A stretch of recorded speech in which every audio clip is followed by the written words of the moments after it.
দাঁড়িয়ে বলি সমাস্থান তাহলে বসে শোনেনি জ্ঞানীজন। আমি এখনো পাগল বিজয়, বিপক্ষীয় বক্তা যিনি বসে শুনেছেন জ্ঞানী গুণী,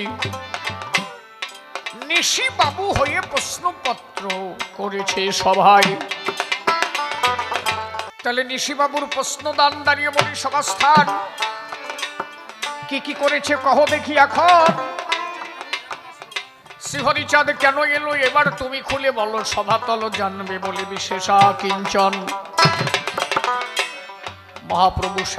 মহাপ্রভু সব দেয় কি দিতে গেলেন হরিদয়াময়, তোমার কাছে জানিবার আশায়। তার প্রথম প্রশ্নপত্রখানি বসে শুনেছেন জ্ঞানী গুণী, সভায় টানি তার দেব সমাধান ধর্ম সভার গায়ে। আর দেখি বৈষ্ণব যারা যারা কত ভাবে মাতোয়ারা, তারা কত পাওয়ার কতজনে দেখায়। ওই যে নিত্যানন্দ মহাপ্রভু যিনি জগাই মাধাই উদ্ধার করলেন, তিনি মাধার কাছে কলসের কাদা খেল নিত্যানন্দ সাই। পাষণ্ড উদ্ধার করিল আবার সনাতনীর ঘটনা কহিল, কুম্ভীরিনী সনাতনকে পার করে দেয়। তাই তো, তাহলে বৈষ্ণবে যদি এত কিছু পারে, মতুয়ারা কি পারে বলো দেখি সমাধানে। তোমার কাছে জানবার তরে বিশেষ অভিপ্রায়। শোন, অনন্য অবতারে ভগবানে যা পারে, এবারে ভক্ত তাহা হতে বলবান নাকি। অনন্য অবতারে যা পারে নাই, এবার ভক্ত করেছে তাই। তুই দেখা দেখি আমার কাছে একটা প্রমাণ। এই আমার একটা প্রমাণ দেখাতো যে কৃষ্ণ লীলায় ভগবান কৃষ্ণ কয়টা জীবন দান করছে। ভগবানের কথা করছি তাই কয়া। রাম কয়টা জীবন দান করছে, মহাপ্রভু কয়টা জীবন দান করেছে। আমি বলছি না এরা আলাদা, অনন্য যুগে এদের পাওয়ার কম ছিল, তো এরা অংশ হয়ে এসেছিল। এবার হরি আমার নিত্যানন্দ হরি কৃষ্ণ হরি গৌর হরি বলে নিত্যানন্দ হরি কেন, হরির অংশটাই হরি। নিত্যানন্দ হরি কৃষ্ণ হরি কেন, হরির অংশটাই হরি। নিত্যানন্দ হরি কৃষ্ণ হরি গৌর হরি মানে হরি গৌর হরি, গৌর হরির অংশটাই গৌর হরি। হরিচাঁদ আসল হরি পূর্ণানন্দ হরি। এইটুক কথা কয় মাতুব্বর বোঝে না। কয় যে হরিচাঁদ আসল, ওই সবাই একই আসল একই আসল। আরে লীলা দেখবা না, লীলা দেখলে বোঝো না যে আসল না নকল, কোনটা আসল কোনটা নকল। বর্তমান যিনি কীর্তন সম্রাট, নাম হচ্ছে শ্রদ্ধেয় শ্রী সুমন ভট্টাচার্য মহাশয়। ওনার একটা ক্যাসেট শুনবেন, উনি সেখানে বলেছেন বৈকুণ্ঠ বিহারী তিনি একজন আলাদা, গোলক বিহারী তিনি একজন আলাদা। তিনি বর্তমান কীর্তন সম্রাট। বলছে এরা সবাই এক না, এক একজনের এক এক ডিপার্টমেন্ট। আরে এই জন্যই তো তারক গোসাই লাগছে, বৈকুণ্ঠ বিহারী হরি হইল লীলাকারী, নন্দের নন্দন কৃষ্ণ গোলক বিহারী। একজন বৈকুণ্ঠ বিহারী, একজন গোলক বিহারী, আর আমার হরিচাঁদ হচ্ছে কিরণ বিহারী, যার থেকে জগৎ হয়েছে তৈরি। প্রেমানন্দে বলো হরি হরি বল।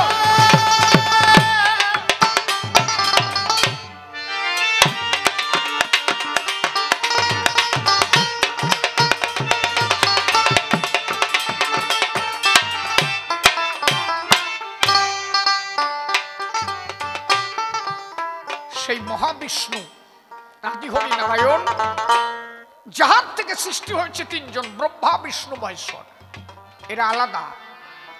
মহাবিষ্ণু সেই পরম ব্রহ্ম, যিনি আদি হরি কিরৎসাই, তিনি আমার হরি, তিনি পূর্ণ ব্রহ্ম হরি। এই জন্য এবার সে লীলাকারী, ভক্ত যত ধরি একটাও কমারা। বলে মতুয়ারা কি পারে, কি পারে না তুই তাই কর। ভগবান দূরের কথা, বিচরণ পাগলে গুরুচান ঠাকুর বললো কি বিচরণ কি বাড়ি যাবি না? বলে কেন বাবা? তাহলে বৌমা মরে গেছে, খবর আইছে। তা তুমি কিছু কও না তো, কথা বোঝো। বলে বাবা তা তুমি তো কিছু কও না। বলে তো যা বাড়ি যা। যাবো? হ্যাঁ যা। আমি কলাম তো যা। মাঠের মধ্যে দিয়ে যাচ্ছে, একটা কচ্ছপ পাইছে, মাথায় নিয়েছে। বিচরণ পাগল কাসুমের মাংস খাতো, জম্বের খাওয়া। কাসুম পালি না ও বই দেখি, এত নিরামিষ খাওয়া, একটা মরা বাসায় দেওয়া দে। কাসুম খাইয়ে ক্লিয়ার করে ফেলাইছে। কাসুম পালি আর সার নাই। ওরে বাবা, এই যে এরা আজকে নিরামিষ দিচ্ছে, ওই জন্য আমি বাতি খাতে পারি নাই। যাকে একেবারে একটা সমস্যা। আজকে কি জানো তো, এটা কি তিথি চলতেছে তাই না? এটা একাদশী না, ভীম একাদশী। আর আমি ভীম একাদশীতে আরো মাংস বেশি খাই। এটা বিষয়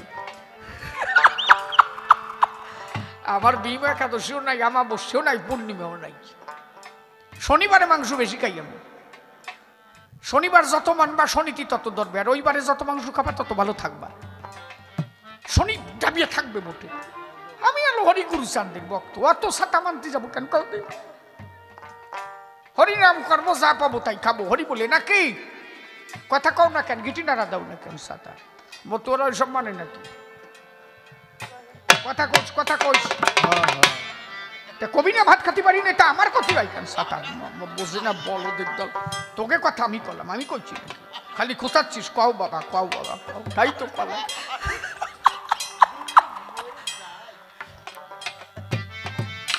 কি গোসাই, কোনো সমস্যা আছে কি? একদম পরিষ্কার পরিচ্ছন্ন কথা, কোনো ভেজাল নাই। আরে শোনো, আদানিয়া পাগল ছিল, বগুলার আদানিয়া পাগল। শোনো, ওর এক শিষ্য বাড়িতে বড় ঠাকুরের পুজো হচ্ছে। আদানি বলছে কি ঠাকুরের পুজো হচ্ছে? কি পুজো করতেছিস রে? দোহাই দমের, আমার দোষ নাই, যা ওইসে তাই করছি। আদানি বলে কি পুজো করিস? কয় যে শনি ঠাকুরের পুজো করি, বড় ঠাকুরের পুজো। আদানি কয় যে বড় ঠাকুর কিটা রে? দেই বড় ঠাকুরের। ওই গট নিয়ে কলের গোড়ায় ডাবাইতেও কয় যে তোর এই যে বড় ঠোঁট ডাবাইতে হয়ে গেলাম, আমার হরিগুরুচন্দ্রের পুজো করবি, সারা তোর দোতলা বাড়ি হবে, যা। তার এখন 3 তলা বাড়ি। হ্যাঁ বাবা, এটা আলাদা ব্যাপার না? সুপ্রিম পাওয়ার ছিল তো মতুয়ালি। আর বাবা কাসুম ধরে মাথায় নিয়ে আটা দিল। তা তুমি লীলা দেখলে বুঝবা না কেটা পাওয়ারফুল মাল? এটা লীলা দেখে বুঝো না নাকি? লীলায়ের মধ্যে দিয়ে দর্শন হবে কে কতটুক পাওয়ারের ছিল, কি অংশ আর কে পূর্ণ অংশ। আমার চুপ করে বসো, মা বসো, চুপ করে। সবাই তো সবটা বোঝে না। হ্যাঁ কি কও মানে আমার একটা গল্প মনে হচ্ছে। একজন মানে কি বোঝে শোনো, একজন ওই ডাক্তার কাছে, হ্যাঁ যা যা তুই মতি আয়, যাইটি যাইটি। হ্যাঁ একজন ওই ডাক্তারের কাছে গেছে। এখন ওই ছোট্ট রে কই নাকি, এই তাড়াতাড়ি আসিস, যা যা যা, মাঝখানে উঠতে পারবি না নি, একটা ঘুরলে দিয়ে আয়, যা তুইও যা, পরে উঠতে পারবি না নি কিন্তু বলে দিলাম, কিন্তু যা যা পানিশ করে আয়, যা যেটুক আছে ধাকে দিয়ে যা। গোসাই যা, তাতে যা যা।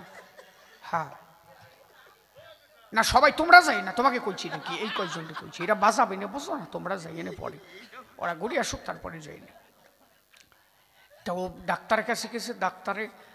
ডাক্তার এসে বলা, ডাক্তার মানে ওরা যা গেল বলে একটু বাজে কথা করছে, অসুবিধা নাই তো, ছোট্ট একটা গল্প কই, মনে পড়ে গেছে তো। হ্যাঁ ওরা যা পারে করে আসুক। তা ডাক্তারের কাছে গেছে, আর ডাক্তার ওর হচ্ছে জ্বর। বলা ডাক্তারের ট্যাবলেট রাখছে, একটা প্যারাসিটামল, একটা অ্যাজিথ্রোমাইসিন মানে যেটা হচ্ছে অ্যান্টিবায়োটিক, আর ওই প্যারাসিটামলের একটা বড় পাতা দিয়েছে। এ তো ডাক্তারের কাছে গেলে জানা আছে যে জ্বর উঠলে প্যারাসিটামল খাতি কয়, জ্বর না উঠলে খাওয়ার দরকার নাই, কিন্তু অ্যান্টিবায়োটিক কোর্সটা কমপ্লিট করা চাই, তাই তো? বাহ, উনি ভালো ডাক্তারি করেছে, গিটি জুল দেয় না, শুনি জুল দেয়। তো ডাক্তারের কাছে গেছে, ডাক্তার ট্যাবলেট দিয়ে দিছে, আর ওই যে প্যারাসিটামলের প্যাকেটের উপরে লিখে দিছে, মুসলমান তো বলা ডাক্তারের গেছে রসুলউদ্দিন বলা ডাক্তারের কাছে গেছে, ওই প্যাকেটের উপর লিখে দিচ্ছে যে প্যারাসিটামলের উপর লিখেছে এটা বিবেচনা করে খাবা। এটা বিবেচনা করে খাবা। বাড়ি গেছে ওই অ্যান্টিবায়োটিকটা খাচ্ছে। এখন ওই অশিক্ষিত মানুষ তো পড়তেছে যে লিখেছে কি বিবেচনা করে খাবা, মানে এইটি আর বোঝে না যে একটা লেখছে সকালে বিকেলে দুপুরে, আর এইটা লেখছে বিবেচনা করে খাবা। এই বিবেচনা কি রে ভাই? গোলামের ঠাকুরদার ধারে গেছি, হ্যাঁ ঠাকুরদার কি যেটা জ্বালায় পড়েছি, তাহলে কি ও যে সব ওষুধের গুঁড়ায় লেখছে, একটা সকালে একটা বিকেলে একটা দুপুরে, আর একটা ট্যাবলেটের প্যাকেটের উপরে লেখছে বিবেচনা করে খাবা। আমি যে কি জ্বালায় পড়েছি, সব ওষুধ খাচ্ছি, কিন্তু ওই ট্যাবলেটটা কোন সময় খাবো, ওই বিবেচনা কি? হ্যাঁ কয় যে এই বুঝিস নি, ওই বলা ডাক্তারে আমি একবার দেখাইছিলাম, আমারও তো ইয়ে লাগছিল, তারপরে এক ডোজ খাই আমার কাজ হয়ে গেছে।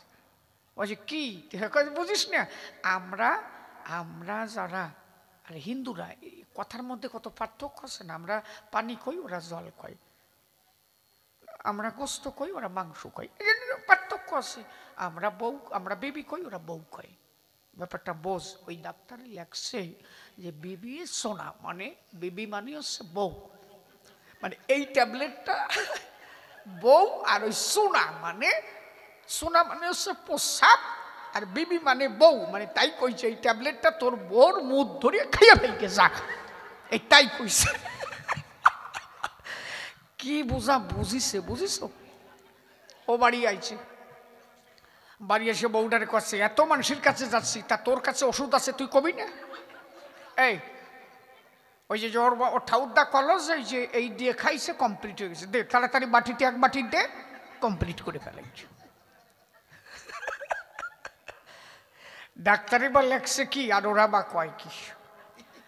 এই জন্য আপনাদের কাছে বলে রাখি, ধর্ম সভাস্থান যদি কেউ না বোঝে, যদি চুপ করে থাকে সবা মাঝে, তাও তো বারে সম্মান। তোমরা এক এক করে হেঁটে আসো বাসাধন। হ্যাঁ এইবার আপনারা করেন চিন্তন, এক এক করে সেসব কথা করিব বর্ণন। সুরের মধ্যে কথা বলতে চাই এখন। তাহলে কি দিল মোর হরিচরণ, বসে শোনেন জ্ঞানীজন, তাহা এবার করিব বর্ণন। মতুয়ারা কেন চেষ্ট হলো, বসে শোনেন জ্ঞানী দল, সভা তল আমি করিব বর্ণন। মতুয়ারা কি দিয়েছে, কি পারে? বিচরণ পাগল ওই মাথায় কচ্ছপ নিয়ে গেল, বাড়ি ভরা মানুষ, একজন লোক মরে গেলি সেই বাড়ির লোক না এসে পারে?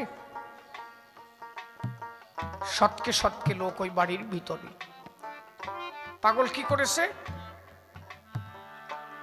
যে দো কাইটে কাপড় পরা তো কাসুম মাথায় নিয়ে ঢুকছে। ওই বাড়ি যারা সব দেহ দাহন করতে এসেছে সৎকার করবে বলে, ওরা বলে পাগল তুমি এত নির্বোধ হও, মাংস খাবা বলে এমন দিনে কাসম ধরে লও। স্ত্রী তোমার মারা গেছে, তোমার তাতে লক্ষ্য নাই, একটা কচ্ছপ ধরে আনলে তুমি তোমার ভিতর আঙ্গি নাই। পাগল বিচরণ বলে তখন গো,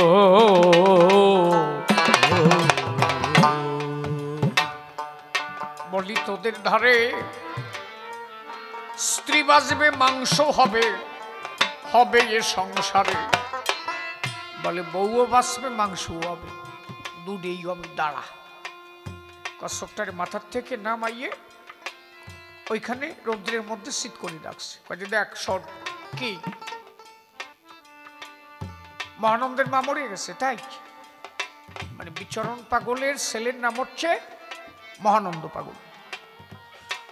বলছে মহানন্দের মা মরে গেছে তাই, দাঁড়া এখনই বাইছে উঠবে, কোন যাবে আমার কাছে না কই। আরে বাবা এত সোজা নাকি, কচ্ছপ শীত করে ফেলা যাচ্ছে। বলছে এইটা আস্তে আস্তে নিস্তেজ হবে, ওই আত্মা ওর মধ্যে ঢুকবে, এইটা মরবে আর ওইটা বাঁচবে।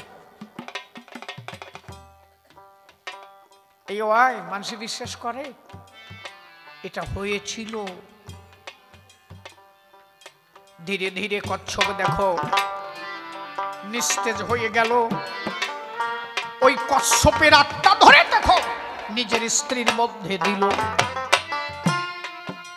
পাগলের স্ত্রী উঠে বলে বলো হরি বল, একবার প্রেমানন্দে বদন রে হরি হরি।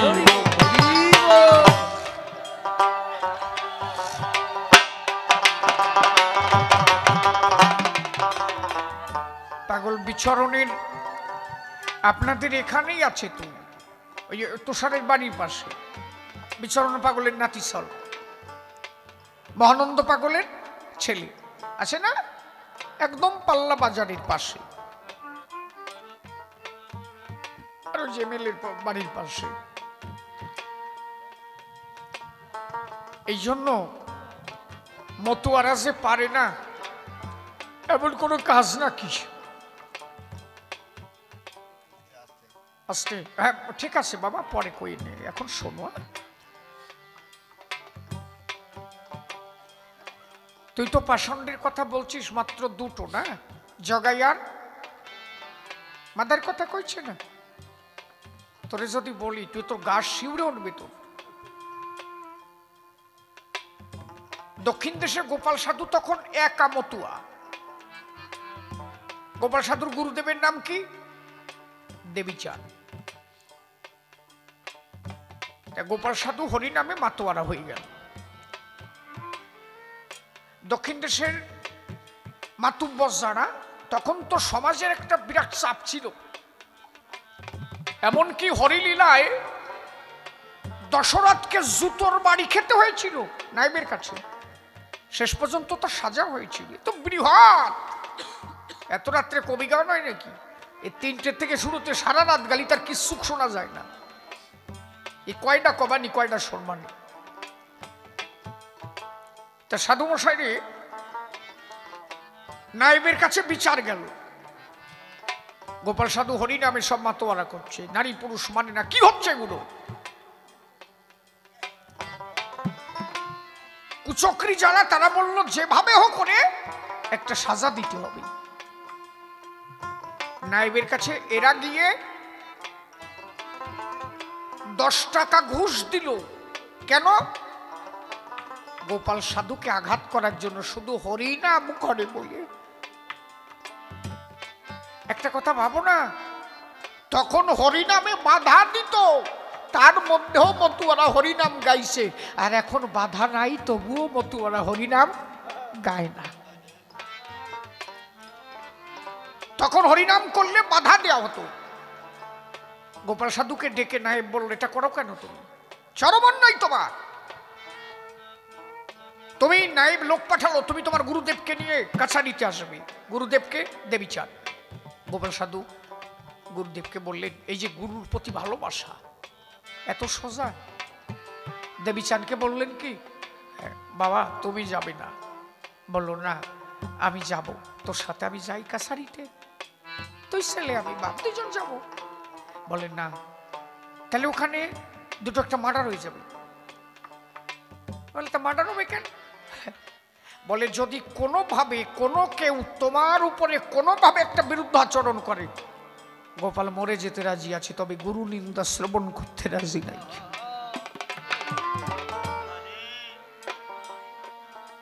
আমার কথা যদি না মানো, 352 পৃষ্ঠা শ্রী শ্রী গুরুচাঁদ চরিত।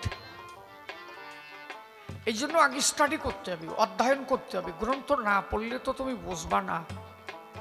ওই কার দাঁততে কি একটু শুনিছো তাই কও, এরকম শোনা কথা বললে কি হবে? বই পড়ো। কথা করছো কেন তোমরা? কি হয়েছে? চুপ করতে হবে। আর এর ফোনটা দেশে কেটা? এই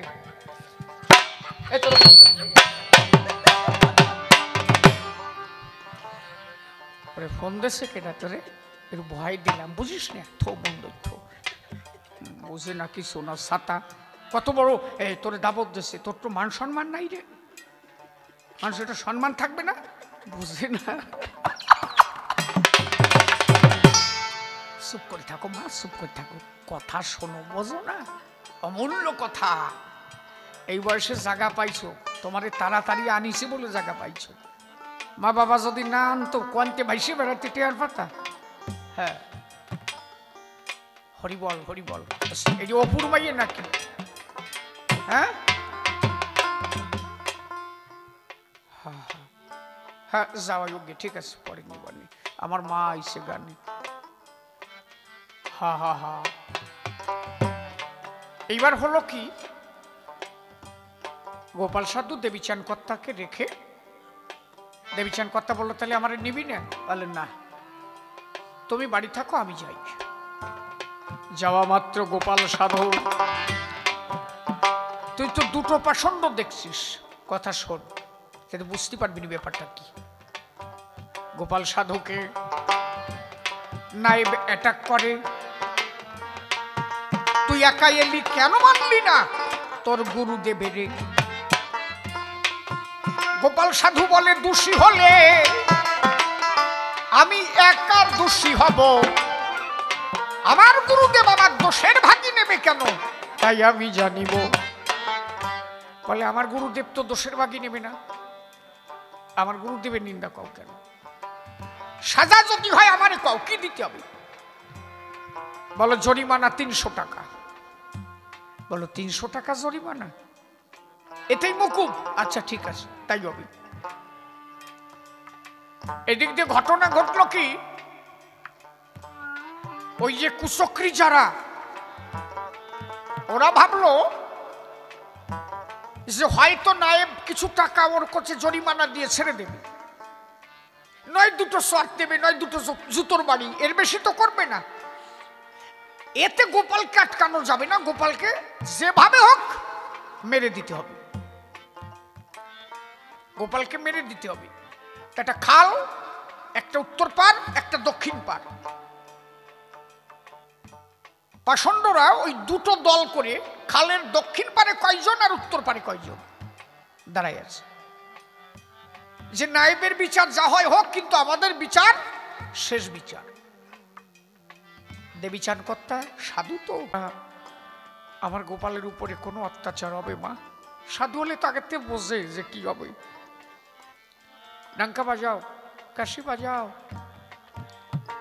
গোপাল সাধুর এক ছেলের নাম ছিল হরষিত। ওরা সবাই মিলে তখন ডঙ্কা কাশি বাজাতে আরম্ভ করলো। দেবীচান কর্তা বাবা গুরুচাঁদের কাছে বললো, বাবা তোমার সন্তান তুমি রক্ষা করো। ওর মধ্যে শুধু একা গোপাল মতুয়া, সব বিরোধী।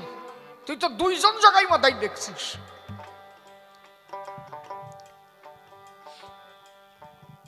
হরিনাম করতেছে, ওরা কান্দির থেকে আমার বাবা হরিচাঁদ বুঝতে পারছে।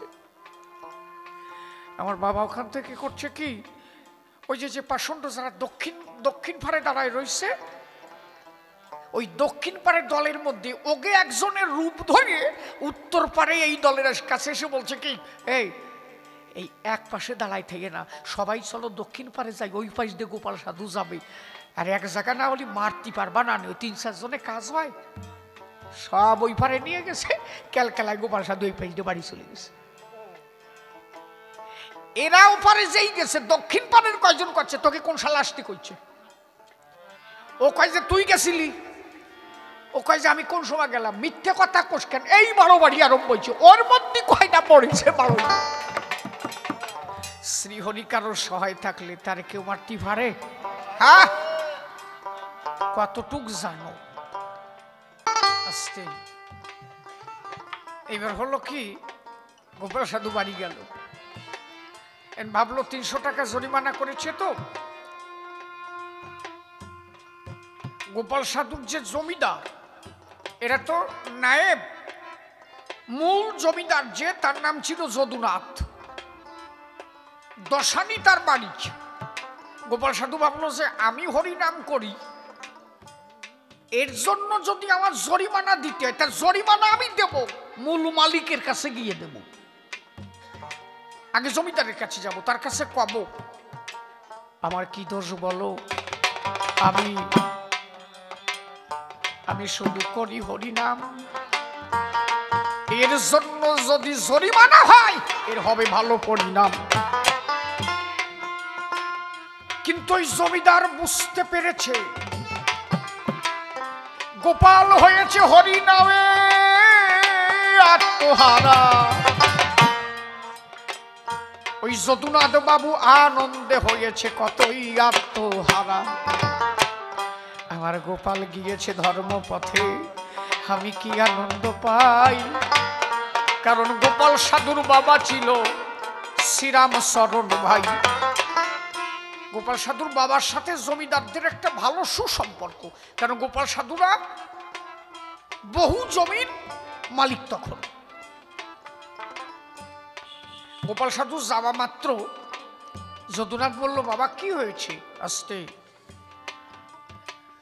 বলল যে আমি হরিনাম করি, আপনার নায়েব আমাকে হরিনাম করার জন্য অত্যাচার করেছে, 300 টাকা জরিমানা চেয়েছে। কেন? আমি হরিনাম করি। সি সি সি সি, এটা নায়েব করেছে তোমাকে? সঙ্গে সঙ্গে জমিদার নায়েবকে ডাক দিল, তুমি গোপালকে এটা বলেছ? হরিনাম করার জন্য তুমি টাকা চেয়েছ? আজকের থেকে তুমি আমার কাজের থেকে বহিষ্কৃত হলি। আমার গোপাল সাধু হয়েছে, তাতে যে আমরা কত আনন্দ পেয়েছি।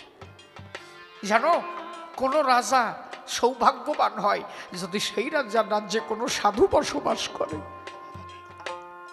আর তুমি সেই সাধুর উপরে কোনো অত্যাচার, আজকের থেকে ছেড়ে দাও তোমার নায়েবি ব্যবহার। এই যে নায়েব খেপে গেল গোপাল সাধুর পরে। ওরা এসে ভাবলো যে জমিদার বোধহয় গোপালের কাছ থেকে আরো বেশি টাকা নিয়ে গোপালের পক্ষে কথা কচ্ছে। এইভাবে গোপালকে ঠেকানো যাবে না, এইভাবে গোপাল সাধুকে ঠেকানো যাবে না। তাহলে কি করা যাবে? বলে গোপাল সাধুকে ঠেকানোর একটা উপায় আছে।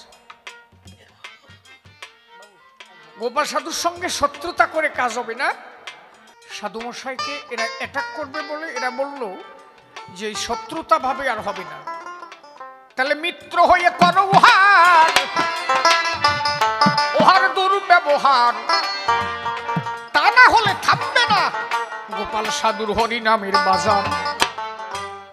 কি ঘটনা ঘটে গেল শোনেন জ্ঞানীজন। প্রসন্ন সুতরের স্ত্রীর কলেরা রোগ হয়েছে তখন। কলেরা রোগে স্ত্রী গিয়েছে মারা গো। সবাই গিয়ে প্রসন্ন সুতরের কয়, গোপাল সাধুকে কীর্তনে ডাকো। এই এক উপায়, এই যে একটা উপায় আছে, এই উপায়ে যদি তারে কীর্তনে ডাকা যায়। প্রসন্ন সুতরকে বলবে, কি বলতে হবে? তুমি যে বলবো আমার স্ত্রীর রোগ হয়েছে, ভক্তি টক্তি দিয়ে কইয়া, নইলে আসবে না। ভাব ভক্তি দিয়ে টিয়ে কইয়া আনো একবার, মাতাম টাতাম হয়ে যাবো, সাথে তো বাঁচবে না। শেষে বলবানি, যাও একটা বলে টলে ঘাইগুতো দিবানি। এদের মনের মধ্যে একটা দুর্বিষদ্য পাকালো। সাধু মশার কাছে গিয়ে প্রসন্ন সুতর বললেন, সাধু মশাই আমার স্ত্রী মিথ্যা কথা বলল। কি? আমার স্ত্রী রোগে আক্রান্ত, আপনি যদি মতুয়ার দল নিয়ে গিয়ে একটু সুস্থ করে দেন। আমি দিন অতি দরিদ্র। সাধু মশাই বললেন, ঠিক আছে, তুমি যাও, তোমার স্ত্রীকে স্নান করাও, আমি সন্ধ্যাবেলা তোমার বাড়িতে যাব দল নিয়ে। কয়জন লোক জানো? দলে কয়জন লোক দলে গেছিল? মাত্র 10 জন। 10 জন লোক গোপাল সাধু খুঁজে খুঁজে পালো। মতুয়া নাই তো তখন। আরে খালি খালি কইছি বিশ্ব একদিন মতুয়া হবে, কয়দিন আগের কথা। আর এখন হাতে পথে ঘাটে পথে মতুয়া বাঁধে। দক্ষিণ দেশ খুঁটিয়ে খুঁটিয়ে মোট 10 জন মতুয়া পেল গোপাল সাধু। গোপাল সাধু 10 জনরে নিয়ে রওনা দিল। 10 জনরে বললো, শোনো, কিছু বুঝলিয়া? মনে রেখো মরণ কিন্তু নিশ্চয়। আচ্ছা, একদিন মরতে হবে না? 10 জন বলল, হ্যাঁ তা তো। জন্ম যখন হয়েছে মৃত্যু অবশ্যই হবে। সাধু মশাই বললেন, তবে তোমাদের আমার কথা রাখতে হবে।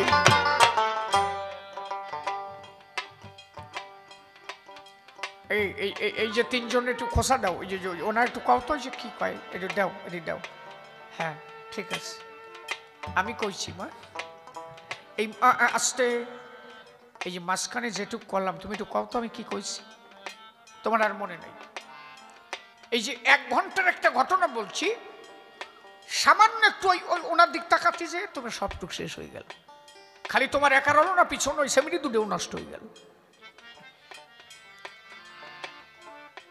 কোনো একজনের হরি কথায় যদি আমার জন্য কোনোভাবে বাধা পড়ে, সেই পাপের ভাগ কিন্তু আমার গাড়িও পড়ে।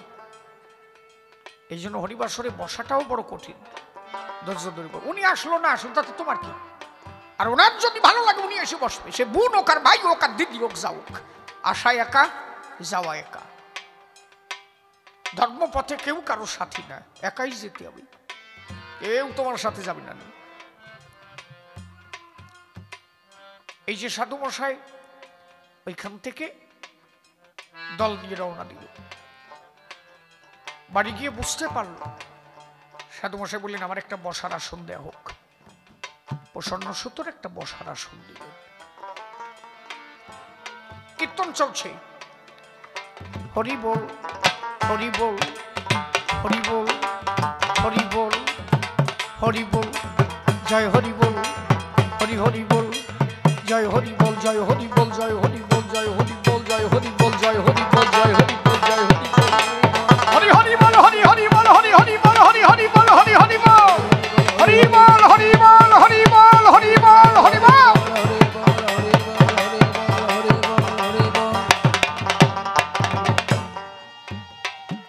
এই যে কীর্তন চলছে, হরিনাম। তখন ডাঙ্কা যা বাজত তার থেকে হরিনাম অত বেশি, হরিনামের ধ্বনি চলছে। সাধুমশাই হরিনাম চলছে, পাষণ্ডরা চারিপাশে দাঁড়ায় আছে। ওরা তো জানে ও মরিয়ে গেছে, ও বাঁচবে না, কোনো কথা শুনবো না, এই যে আজকে সুযোগ আর ছাড়া যাবে না। তুই তো এক জগাই বাধাই দেখছিস, যে কয়টা জগাই বাধাই তার ঠিক আছে। শালা শয়তান কার দ্বারে কি কোষ দে, এ রুমলটা দে।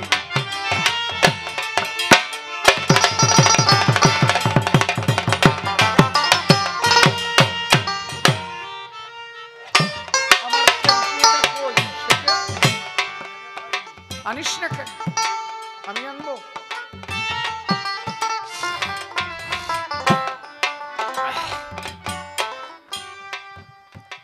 ওই ডঙ্কা কীর্তন হতে হতে পাষণ্ডরা তারা তাদের মতো ভাব তৈরি করছে।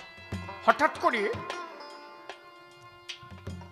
ওই নামের মধ্যে কারো হাতে ডাঙ্কা নাই, কারো হাতে কাশি নাই, কে বাজায় না বাজায়, কিন্তু একটা তুফান উঠেছে, প্রেমের তুফান। সাধুমশাই শুধু 10 জনকে বললো বুঝেছ তো পরিস্থিতি কি, বুঝলে তো যে পরিস্থিতি কি, বাইচে বাড়ি জাতি পারবা না, তাহলে মরবা যখন ওদের হাতে মরা যাবে না, হরিনামের মধ্যে দিয়ে জীবন যেন দেখো হয়, হরিনাম ধরো, হরিবল।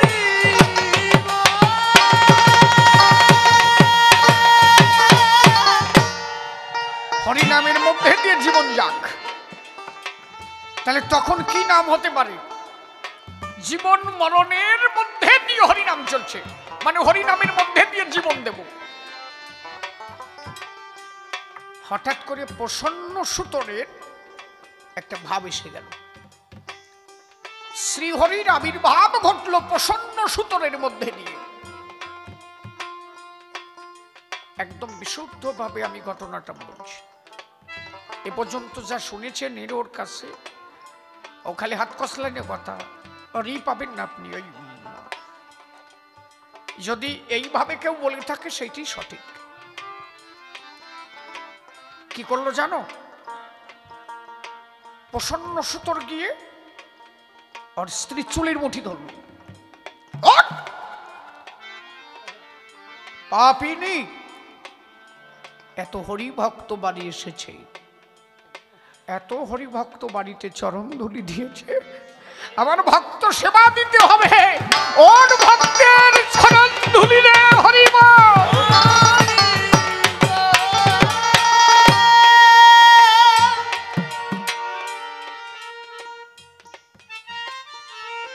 বসল।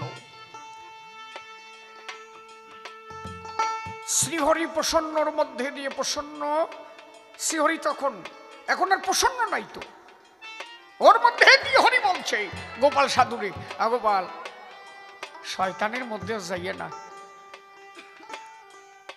শয়তানের মধ্যে আর যাইয়ে না, একের সাথে মিশে হরিনাম হয় না। ওইটারে বাঁচাই দিল। প্রসন্ন সতরের স্ত্রী বলল আমি জল খাবো, বলে বিধান দাও। ভগবান কখন ভক্তের উপরে বিরাজ করে, ভগবান ভক্তের উপরে বাদ দেয়, সে তো সব পারে। সাধু মশাই বললেন বাবা কৃপা করে যখন এলে, তা হ্যাঁ ও জল খেতে চেয়েছে, তো বেঁচেছে জল খাবে, তা কিছু পাও? কয় যে আমার গোপাল যা কবে তাই হবে, আমি আমার গোপালের মধ্যে থাকবো, আমার গোপাল যা কবে তাই হবে, আমি বিধান দেবো কেন, আমার গোপাল দিক। দেখছো এই যে ভক্তের সম্মান বাড়ানো, আমি কব কেন, আমার গোপাল কলি হয়। গোপাল সাধু বললেন তাহলে ওর একটা ডাবের জল দাও, ভালো হয়ে যাবে না। 12 থেকে 13 হাত একটা ডাব গাছ, মানে নারকেল গাছ, নিচের থেকে এক পা দিয়ে আর এক পা গাছে দিয়ে একটা ডাব আনবো। মানে এগুলো না দেখালে তো ওই যে চারিপাশে যে শয়তান কোনা আছে বুঝো না, ও মানবে না তো ব্যাপারটা কি।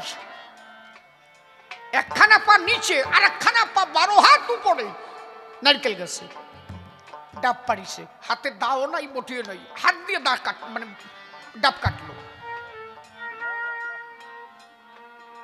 হাত দিয়ে ডাব কাটলো। এও হয় যদি আমার শ্রীহরির করুণা হয়। হাত দিয়ে ডাব কেটে জলটা খাওয়ালো। প্রসন্ন সুতোর আবার যে চুলির মুঠি ধরলো, বসে আছিস কেন? প্রসন্ন সুতোর তো নয়, ওর মধ্যে হরিক্রিয়া হচ্ছে, বসে আছিস কেন? ওট ওট ওট ওট, ভক্ত সেবা দিবি না? কত ভক্ত তোর বাড়িতে আসছে, ভক্ত সেবা দিতে হবে তো। ঘরের চাউল যাহাই আছে গো, অন্ন রন্ধন করে সেই অন্ন দিতে হবে ভক্তেরও বাজারে। গোপাল সাধু বললেন ও মা, মা প্রসন্ন সূত্রের স্ত্রী বললেন না গোপাল সাধুর কাছে আমি চাউল পাবো কোথায়, ঘরে তো চাল নাই। গোপাল সাধু বললেন চালের দরকার নাই, হ্যাঁ শ্রীহরি চরণ সেবা করে লক্ষ্মী, শ্রীহরির চরণ সেবা করে লক্ষ্মী, সেই শ্রীহরির চরণ যে ভূমিতে পড়ে সেই ভূমি তো লক্ষ্মীতে পরিপূর্ণ হয়ে যায়, আর কি লাগবে। ওইখানে ধুলি গোপাল সাধু তুলে প্রসন্ন সতর স্ত্রীর কাছে দিয়ে বললো মা যা এই হাড়িতে দিয়ে জাল দিকে, তুই মরা যখন বাঁচিছিস আজকে হরি ভক্তের চরণ ধুলিতে ভক্তের অন্ন পোষানো হবে, ভক্ত অন্ন সেবা নেবে।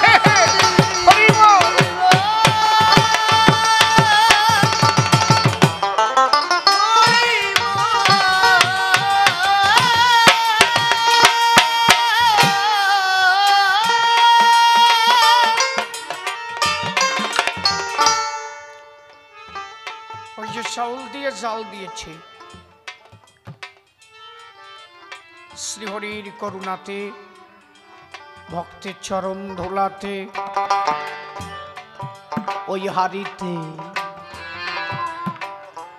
অন্ন প্রসাদ হলো। একবার হরি ভক্ত প্রেমানন্দে হরি হরি বল। সবাই প্রসাদ নিতে বসে গেল, প্রসাদ নেও। এখন যে কয়জন পাষণ্ডীরা দাঁড়ায় ছিল ওদের আস্তে আস্তে গা হাত পা ফোলা ধরিছে, কোনোটা নড়তে পারে কোনোটা চড়তে পারে না। ওরা যে গোপাল সাধুর কাছে বলল আমরা কি করব? গোপাল সাধু বললেন, এই ঠাকুর বললেন প্রসন্নর ভিতর থেকে বললেন, আমি কিছু বলতে পারবো না, তবে আমার গোপাল যা হবে তাই হবে। দেখছো, গোপাল কয় যে এমন দয়াল ঠাকুর আর হবে না। এই আমার ঠাকুরের কাছে যে আসে সে ফেরত যায় না রে, ফেরত যায় না। কি করেছিস, এমন কর্ম করেছিস, কি করেছিস? শ্রীহরি প্রসন্নের মধ্যে থেকে বলছে, বল কি কি করেছিস আমার গোপালের বিরুদ্ধে। সব কথা যখন শেষ হয়ে গেল, বললো আমার গোপাল যা বলি তাই হবে। গোপাল সাধু বললেন, হবে, ভালো হয়ে যাবে, ওরা ওকেও রোগ থাকবে না। আজকে এমন দিন, এমন স্থানে আমার শ্রীহরির চরণ দোলা পড়েছে, যদি এই হরি ভক্তের চরণ দোলা ওরাও নেয়, আজকে থেকে ওদের রোগ সব সব ভালো হয়ে যাবে হরি ভক্তের চরণ ধুলায়। হরি বল, হরি বল।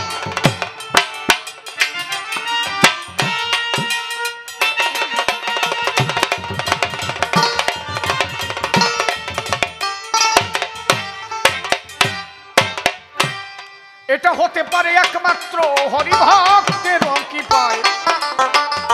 তাহলে মতুয়ারা কি পারে আমি কহিলাম তোমায়। আরে হাজার হাজার কাহিনী, যে আমার রমেন আইসে মনে হয়, চলে গেছে মনে হয় এখান থেকে। রমেন আসিস নাই না? এই নদীর ওপারে বাড়ি গেছে না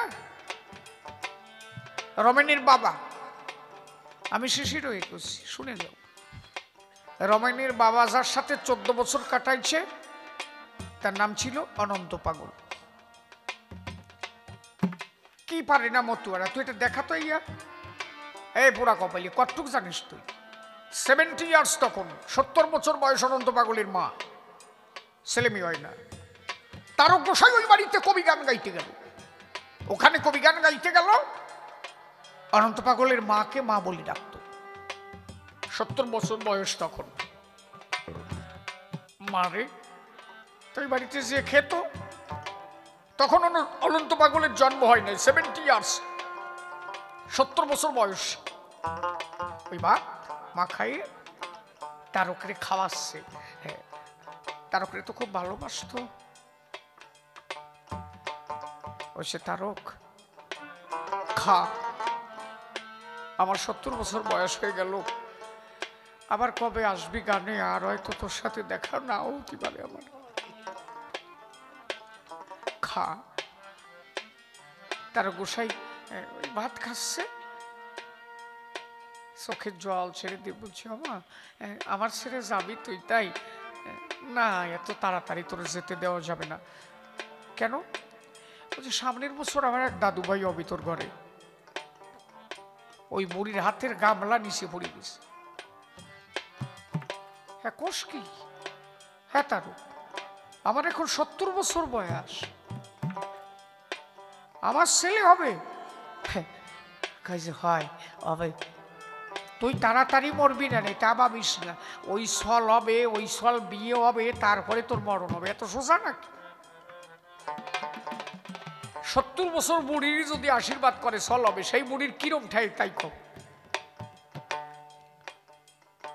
বিরাট ব্যাপার না নাকি? যার জুয়ার ভাটা কিচ্ছু নাই, সব শেষ হয়ে গেছে।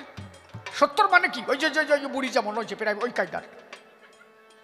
হাসিয়ে পড়িয়ে না, হাসিয়ে পড়িয়ে না, সত্যি কথা কি না। তারক মাথায় দিয়ে কইছে, মা সামনের বছর আমার দাদু ভাই হবে। সেই গর্ভের সন্তান হলো, সেই সন্তানের নাম অনন্ত পাগল। সেই অনন্ত পাগলের 14 বছর ব্যাক বয় এই রমেনের বাবা। এই যে নদীর এপারে, ওনার নাম কি জানো? মণিমোহন বাবু। 14 বছর ব্যাক বইছে অনন্ত পাগলের। কে মনে করে এগুলোকে ভুলো সাটাম নাকি? এবং সেই অনন্ত পাগলের নাতি সল আছে, গোলক পাগল, বয়রা নাকি, ওই যে বাড়ি গান গাই আমরা। মতুয়ারা পারে, এখনো মতুয়ারা পারে, যদি সেই মতুয়া হয় কেউ সংসারে। আমরা নামি মতুয়া, আসলে তো সেই দাঁড়ায় নয়। প্রকৃত ভাবের ভাবুক যারা আজও তারা সবই পারে, কারণ শ্রীহরি সব কিছু দেয় ভক্তেরও বাজারে। তাহলে মতুয়ারা কি পারে? আর না বলাই ভালো নাকি?